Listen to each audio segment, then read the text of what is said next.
चलिए, तो जो नेक्स्ट टॉपिक देखेंगे वो हमारा रहेगा कि इंटरनल रेसिस्टेंस क्या है और हम लोग उसके बारे में देखेंगे। देखो, सबसे पहला क्या है कि डेफिनेशन, जो भी resistance, the resistance offered by internal resistance of a cell. ठीक है, तो internal resistance of a cell को जो हम लोग डिनोट करते हैं वो स्मॉल आर से डिनोट करते हैं। यूजुअली आप लोग जानते हैं कि कैपिटल आर से डिनोट होता है रेजिस्टेंस, बट हम लोग यहाँ पे स्मॉल आर कहीं दिख रहा है सेल के साथ, दैट मीन्स कि वो उसका इंटरनल रेसिस्टेंस। ठीक है, तो द रेसिस्टेंस क्या डिफाइन करेंगे, सो देखिए, the resistance offered bye electrodes and electrolytic solution of electrolytic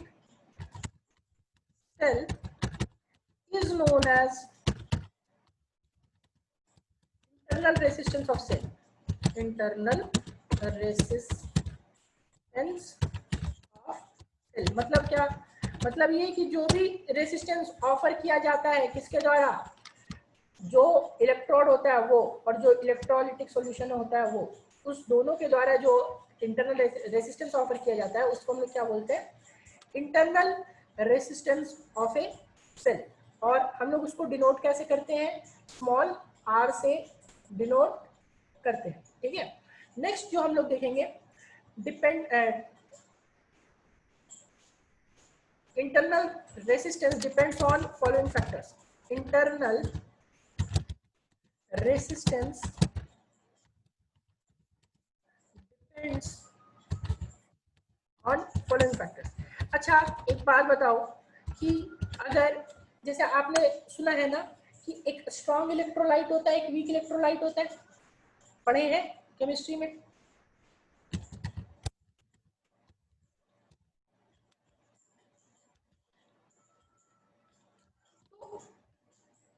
आप खुद सोचो कि अगर हम लोग यहाँ पे इलेक्ट्रोलाइटिक सॉल्यूशन की जगह अगर वीक इलेक्ट्रोलाइट रखें, तो अगर वीक इलेक्ट्रोलाइट रखें तो उसके टूटने में, वीक इलेक्ट्रोलाइट जो है उसका ब्रेकिंग में ज्यादा रेसिस्टेंस ऑफर होगा। यानी कि इलेक्ट्रोलाइट, ये भी जो रेसिस्टेंस डिपेंड करेगा वो इलेक्ट्रोलाइट के नेचर पे डिपेंड करेगा कि वो स्ट्रॉन्ग है कि वीक है कि मॉडरेट है, क्या है, उस पर भी डिपेंड करेगा, राइट। तो सबसे पहला चीज आपका जो है वो ये डिपेंड करता है नेचर ऑफ इलेक्ट्रोलाइट पे, नेचर ऑफ इलेक्ट्रोलाइट पे। दूसरा देखो, जरूरी नहीं कि हमारा इलेक्ट्रोड, जो इलेक्ट्रोड फॉर्म हो रहा है, इलेक्ट्रोड जो हमने लिया है उसका नेचर भी तो अलग अलग हो सकता है वो कोई अच्छा मेटल का बना हुआ हो, या उसकी कंडक्टिविटी ज्यादा हो या कंडक्टिविटी कम हो, ठीक है, रेसिस्टिविटी ज्यादा हो, उस चीज, इन चीजों पर भी डिपेंड करता है। तो जो दूसरा फैक्टर है वो डिपेंड करेगा किस पे, नेचर ऑफ इलेक्ट्रोड्स पे। ठीक है, इलेक्ट्रोड्स पे भी डिपेंड करेगा। ठीक है, अब साथ में क्या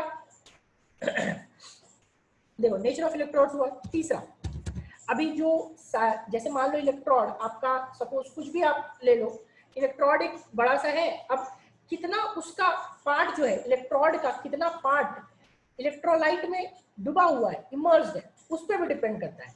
या फिर एरिया ऑफ इलेक्ट्रोड बोल सकते हो, क्योंकि याद करो एरिया बढ़ाने घटाने पे रेसिस्टेंस चेंज होता था ना, तो area of electrodes emerged in electrolyte. ठीक है, चौथा जो आप देखोगे, चौथा आपको ये भी मालूम है ना कि टेम्परेचर बढ़ाने घटाने पे रेसिस्टेंस क्या होता है, बढ़ता घटता है या नहीं बढ़ता घटता है। टेम्परेचर बढ़ाने पे रेसिस्टेंस क्या होता है, बढ़ता घटता है ना।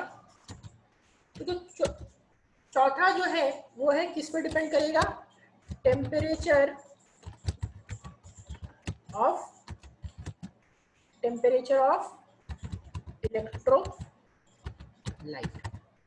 ठीक है, तो ये इन चार चीजों पे मेनली आपका जो इंटरनल रेसिस्टेंस है वो इंटरनल रेसिस्टेंस हम लोगों का मेनली, बाकी क्या कहते हैं आपका जैसे टेम्परेचर ऑफ इलेक्ट्रोड भी ले सकते हो आप, ठीक है, बट मेनली जो है वो आपका इन चार चीजों पे आपका डिपेंड करता है।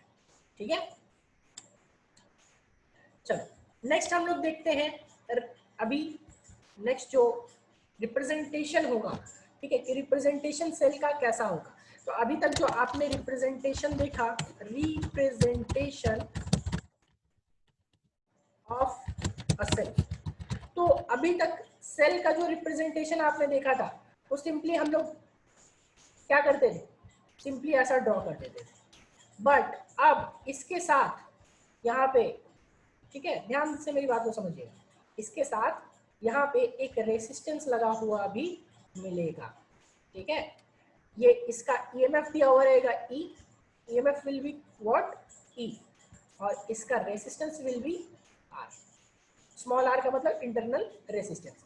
एग्जाम्पल आप और भी चीजें देखो, जैसे ये आपका लिखा हुआ रहेगा कि ये ऐसा है, तो ये 5 वोल्ट है, ये मान लो 5 वोल्ट है, और इसका इंटरनल रेसिस्टेंस दिया हुआ है 1 ओम। सेल है तो इसका इंटरनल रेसिस्टेंस क्या ले लेंगे, 1 ohm will be it's internal resistance. अब कभी कभी क्या करेगा आपका दूसरा जो रिप्रेजेंटेशन का तरीका है वो सिंपली ऐसा है।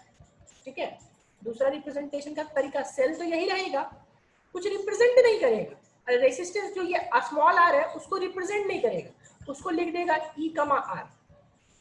तो ई कमा आर लिख देगा। तो इसमें आपको अपने आप समझना है कि ई जो है वो इसका ईएमएफ है और आर जो है इसका इंटरनल रेसिस्टेंस है, और इसको आप ऐसा लिख सकते हो।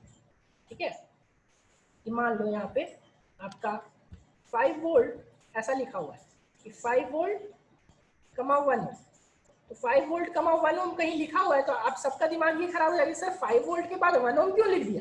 तो वो 1 ओम इसलिए लिख दिया क्योंकि वो 1 ओम उसका इंटरनल रेसिस्टेंस है। ठीक है, तो ये रिप्रेजेंट एक प्रॉपर तरीका है। सेल में आप लोगों ने जो देखा था 10 तक, तो 10 तक आपने ये रिप्रेजेंट नहीं किया, सिर्फ बैटरी से रिप्रेजेंट कर दिया था। ठीक है, अभी यहाँ पे हम लोग इस तरीके से रिप्रेजेंट करते हैं। क्या यहाँ तक सबको क्लियर है?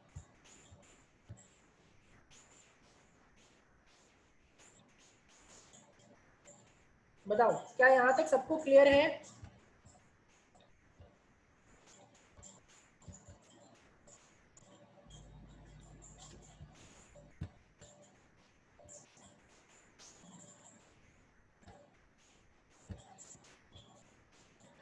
चलो ओके, अब इंटरनल रेसिस्टेंस हो गया। नेक्स्ट हम लोग देखते हैं टर्मिनल पोटेंशियल डिफरेंस या पोटेंशियल डिफरेंस। आज तक जो हम लोग पोटेंशियल डिफरेंस देखते आए थे सेल का, वो सिर्फ पोटेंशियल डिफरेंस नहीं होता था, तो वो टर्मिनल पोटेंशियल डिफरेंस एक्चुअली होता था। ठीक है, तो अभी वही चीज को हम लोग देखेंगे, टर्मिनल पोटेंशियल डिफरेंस। तो टर्मिनल पोटेंशियल डिफरेंस को जो हम लोग टीपीडी बोलते हैं, टीपीडी यानी टर्मिनल पोटेंशियल डिफरेंस डिनोट करते हैं। अभी तक जो डिनोशन है वो वी से डिनोट करते हैं, ये पहले भी सेल को डिनोट करते आए थे वी से।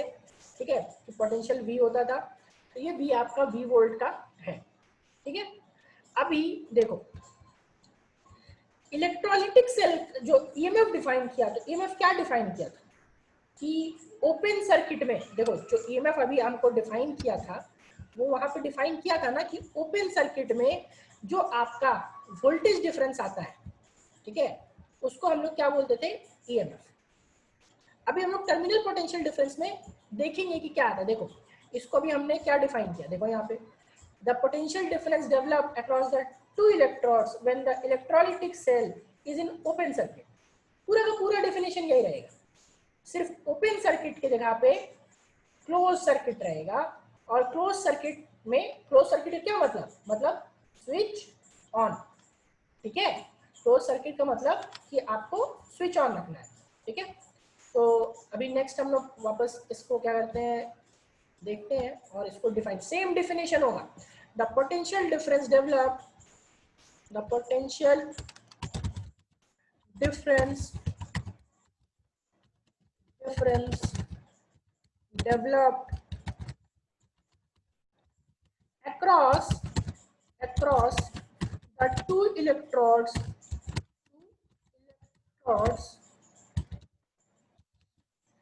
when the electrolytic cell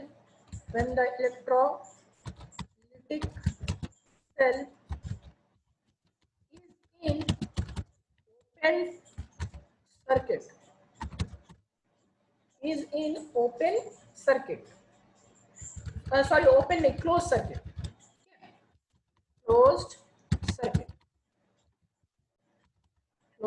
closed circuit का क्या मतलब? Switch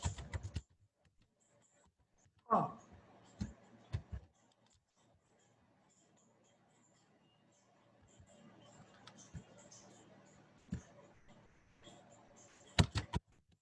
known as terminal potential difference।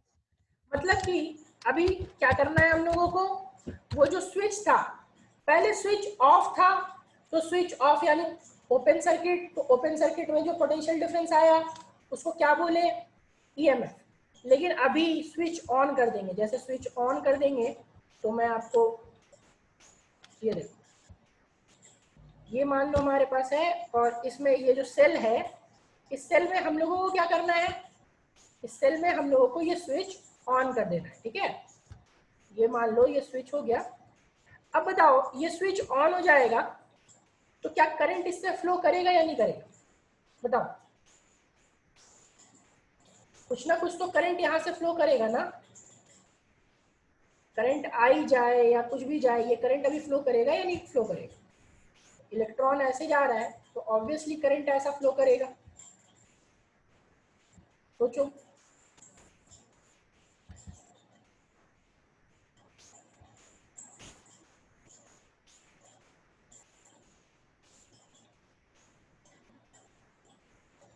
ठीक है? तो उस टाइम, अभी यहां से यहां के बीच, अभी इस टाइम पे जो यहां से यहां के बीच, इस जगह पे यहां से यहां के बीच क्या होगा? कुछ पोटेंशियल डिफरेंस होगा, और इसी पोटेंशियल डिफरेंस को हम लोग क्या बोलेंगे? Terminal potential difference. अब देखो, इसमें जस्ट करंट अपोजिट जा रहा है ना, करंट जो जा रहा है कहाँ जा रहा है? जस्ट अपोजिट जा रहा है। तो हम लोग जो लेते हैं इसमें ना पोटेंशियल डिफरेंस इस दोनों का माइनस कर देते हैं, ठीक है? तो कैसे माइनस करेंगे, सो देखिए, तो जो इसको V से डिनोट करते हैं, तो V जो होता है वो होता है V प्लस, ठीक है, V plus minus V minus minus I, current जो सर्किट में होगा वो, और R। अब बोलोगे R क्या है? तो R is the internal resistance of circuit, ठीक है, इंटरनल रेजिस्टेंस ऑफ सेल। अभी आप बताओ, ये V plus minus V minus को क्या इसको मैं E लिख दूं? क्या इसी को ना E माइनस IR लिखते, E लिखे थे EMF? बताओ, यही ना होता था EMF?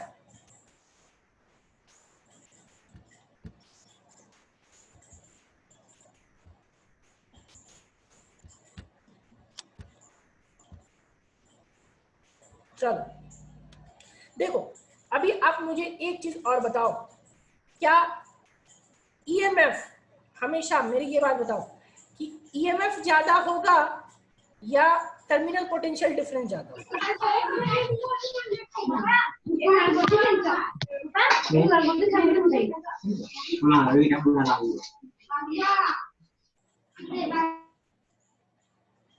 पहले कितनी बार बोल चुका हूँ, क्लास के ड्यूरेशन में अनम्यूट मत करो।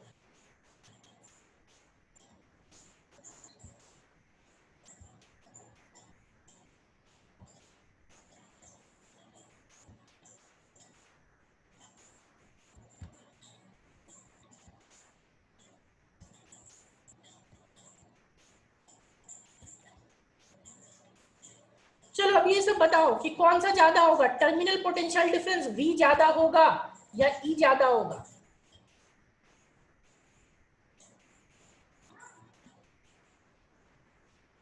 हमेशा ध्यान रखना ईएमएफ टर्मिनल पोटेंशियल डिफरेंस से ज्यादा होगा, बराबर भी हो सकता है। जब ओपन में होगा तो दोनों बराबर हो, हमेशा इक्वल टू या ज्यादा हो, ठीक है। और दूसरा पॉइंट क्या है, टर्मिनल पोटेंशियल डिफरेंस हमेशा, टर्मिनल पोटेंशियल डिफरेंस हमेशा ईएमएफ से इक्वल या छोटा हो, ठीक है। क्या ये पॉइंट क्लियर है सबको?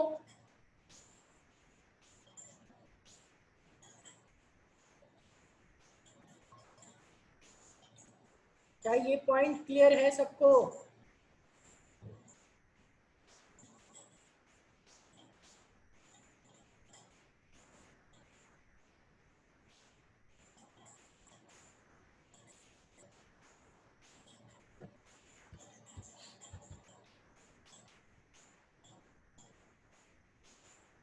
चलो, तो यहाँ पे मैं नोट में लिख भी दे रहा हूँ, ठीक है, टर्मिनल नोट में मैं लिख दे रहा हूँ। अब देखो क्या है कि कभी कभी 2 मार्क्स का आपको पूछता है differentiate differentiate between EMF and terminal potential difference.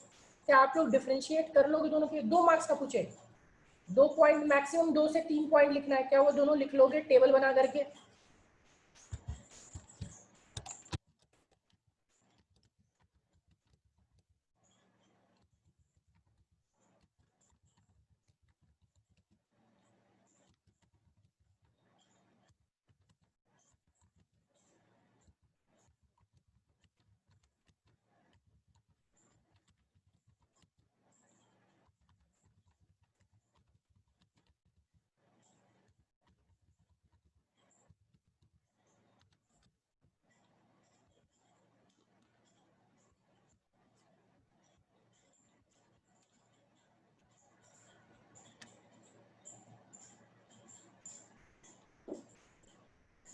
Question बस ये था कि ईएमएफ ज्यादा होगा कि टर्मिनल पोटेंशियल डिफरेंस ज्यादा होगा रोशन?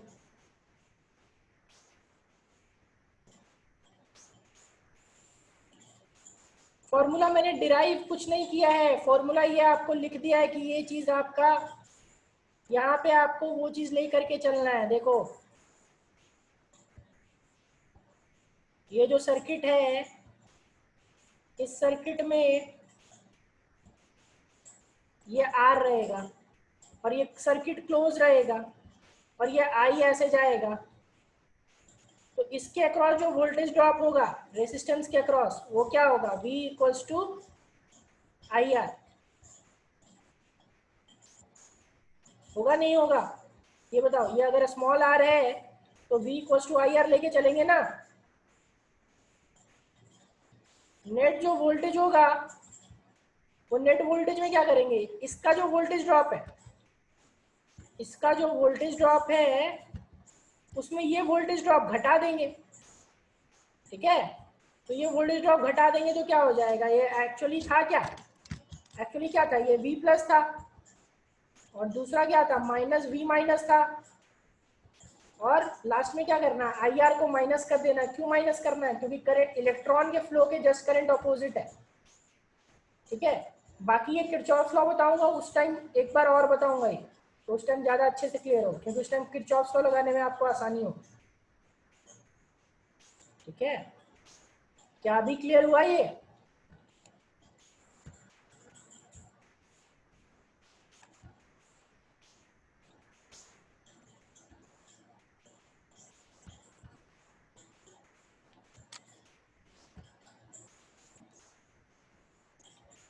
ठीक है, हमेशा ध्यान रखना है ईएमएफ क्या है, होगा ग्रेटर देन होगा या फिर इक्वल टू होगा।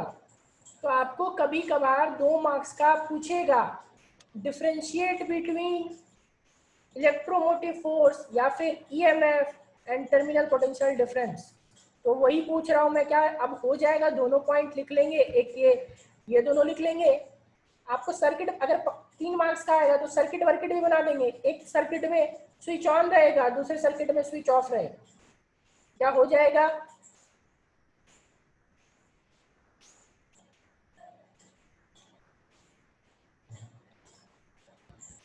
बताओ।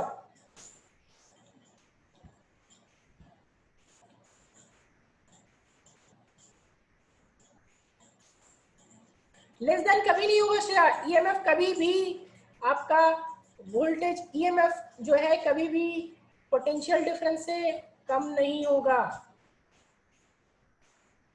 आप ये बोल सकते हो कि terminal potential difference is always, कभी भी ईएमएफ टर्मिनल पोटेंशियल डिफरेंस, एक केस है, एक केस है जब पोटेंशियल डिफरेंस आपका ज्यादा हो सकता है, लेकिन वो केस हम लोग चार्जिंग डिस्चार्जिंग में देखेंगे, ठीक है। ये EMF is always greater than और equal to terminal potential difference, ये चीज अभी ध्यान रखिए, ठीक है। बाकी चार्जिंग डिस्चार्जिंग के केस में एक केस होता है जिसमें ज्यादा हो सकता है, ठीक है, बट इस सर्किट में नहीं होता। एक डिस्चार्जिंग का केस आता है, सेल का अभी बताऊंगा आगे, चार्जिंग डिस्चार्जिंग, ठीक है। तो चार्जिंग डिस्चार्जिंग जब बताऊंगा तो उसमें एक और केस बताऊंगा, ई प्लस आई आर और ई माइनस आई आर, ठीक है। ये मोस्ट केसेस में आप लिख सकते हो कि ईएमएफ जो है इक्वल टू या ग्रेटर देन होगा टर्मिनल पोटेंशियल डिफरेंस। ये टर्मिनल पोटेंशियल डिफरेंस जब आपका, एक लाइन यहाँ पे जोड़ सकते हो, क्या लाइन जोड़ सकते हो कि when the cell is in discharging condition, यहाँ पे एक लाइन जोड़ दे रहा हूं मैं, when the cell is in discharging condition, ठीक है।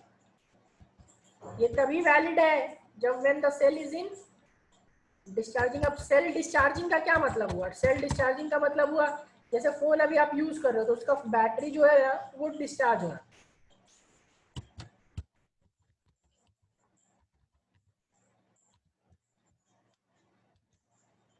ठीक है। चलो अभी इस पे क्या है कि देखो यहाँ पे बहुत बार ई माइनस आई आर निकल गया, ठीक है। तो आई आर निकल गया तो हम लोग एक चीज और कर सकते हैं, क्या देखते हैं, देखो v इक्वल्स टू यहाँ से ई माइनस आई आर लिख सकते हैं क्या, i इज इक्वल्स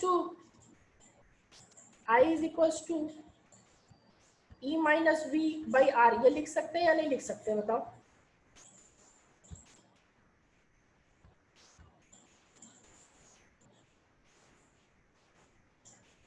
जब भी करंट हम लोगों को फ्लो करवाना हो तो ई माइनस वी बाई आर ये चीज होगा या नहीं होगा,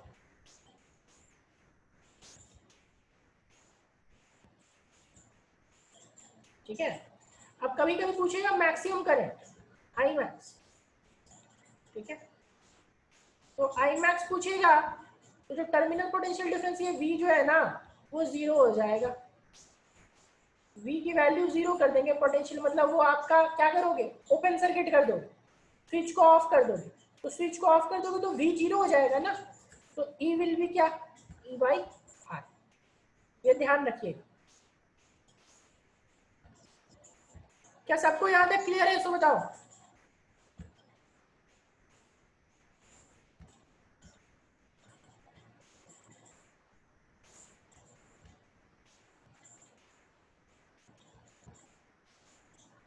यहाँ तक क्लियर है सबको?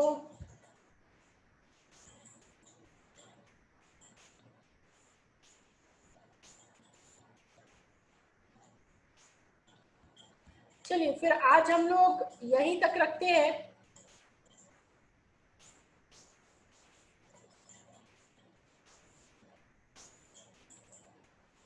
आपका क्वेश्चन समझ नहीं आ रहा श्रेया मुझे?